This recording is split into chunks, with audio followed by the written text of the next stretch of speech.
একটা নতুন দিনের সাথে সাথে নিজের সাথেও একটা নতুন প্রতিজ্ঞা করলাম যে এবার থেকে আমি রোজ ভিডিও বানাবো।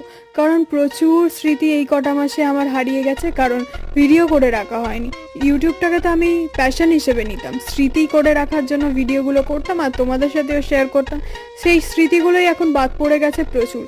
তাই ভাবলাম চলো নিজের এই প্যাশনটাকেই ফলো করা যাক, কারণ মানুষ এই আছে তো কাল নাও থাকতে পারে। তো স্মৃতি হিসেবে লোকে আমার অন্তত ভিডিওগুলো তো দেখতে পারবে, এই ভেবেই চলো আজ থেকে লেগে পড়েছি। স্মৃতি এবার থেকে প্রচুর যোগ হবে, তোমাদের সাথেও শেয়ার করব। সাধারণত আমি রান্নাঘরে ঘুম থেকে উঠে আসি না, তো আজকের কি মনে হলো রোজ ওই একঘেয়েমি ছাতুটাকে বাদ দিয়ে আজকের চলো বানাই চাউমিন। চাউমিনটা আমি খুব ইজি ওয়েতেই বানাই, কিন্তু মা আলু ভাজা খাবো বলে আলু কেটে গেছিলো, সেই আলুটার জন্য একটু চাপ হয়ে গেছে, একটু টাইম লেগে গেছে।